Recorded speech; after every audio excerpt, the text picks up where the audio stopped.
Hello friends, welcome to Pavithra life style. நம்ம இன்றைக்கி இந்த வீடியோவில் குஸ்கா எப்படி செய்கிறதுன்னு தான் பார்க்க போகிறோம். இதை நம்ம தம் போட்டு எப்படி பண்ணுறதுன்னு பார்க்கலாம். வாங்க எப்படி செய்கிறதுன்னு இந்த வீடியோவில் பார்த்துடலாம்.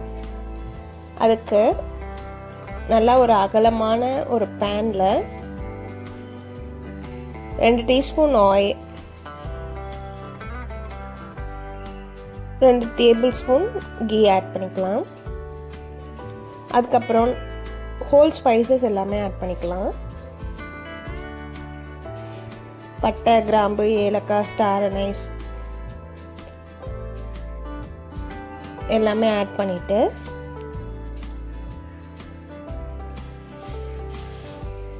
ரெண்டு வெங்காயம் நீல வாக்கில் கட் பண்ணி வச்சுருக்கேன், அதை ஆட் பண்ணிக்கலாம். அது கூடவே 4 பச்சை மிளகாய்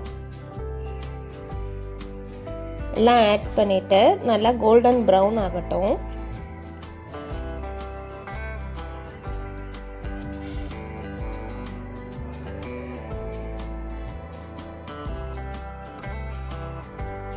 நல்ல கலர் மாறினதும் ஒரே ஒரு தக்காளி ஆட் பண்ணிக்கலாம்.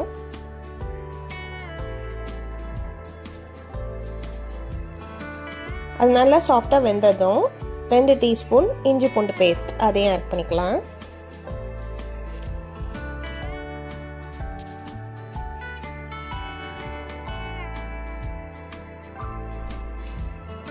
எல்லாமே நல்லா கலந்து விட்டுடலாம்.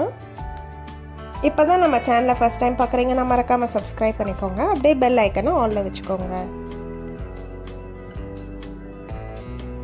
இது கூடவே நம்ம ஒரு கை அளவுக்கு புதினா ஆட் பண்ணிக்கலாம்.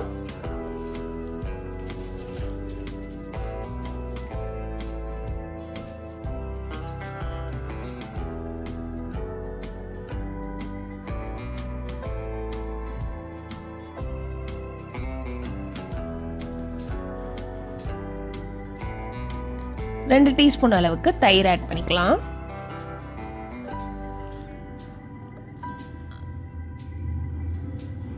அதுக்கப்புறம் காரத்துக்கு தனி மிளகாத்தூள் 1 டீஸ்பூன் ஆட் பண்ணிக்கலாம். நம்ம ஆல்ரெடி 4 பச்சை மிளகாய் ஆட் பண்ணியிருக்கோம், அதுக்கேற்ற மாதிரி அட்ஜஸ்ட் பண்ணி ஆட் பண்ணிக்கோங்க. இந்த டிஷ்க்கு தேவையான அளவு உப்பு.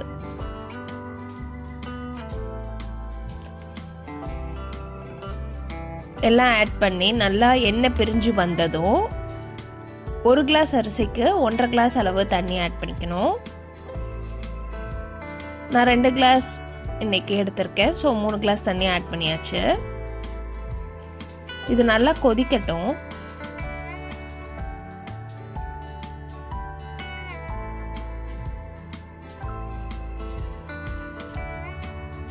நல்லா கொதிச்சதும் 1/2 an hour ஊற வச்சிருக்க பாஸ்மதி அரிசியை ஆட் பண்ணிக்கலாம்.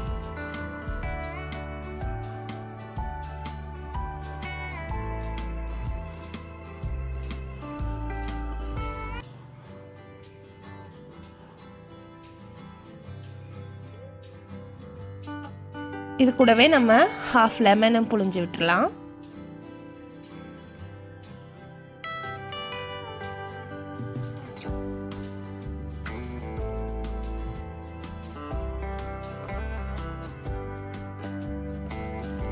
இது நல்லா ஒரு 5 minutes கொதிச்சதும்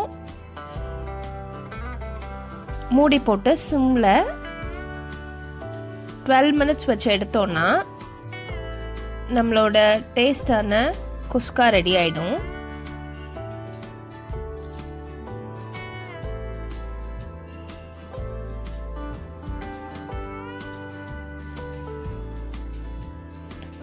நல்லா கொதிச்சிருச்சு.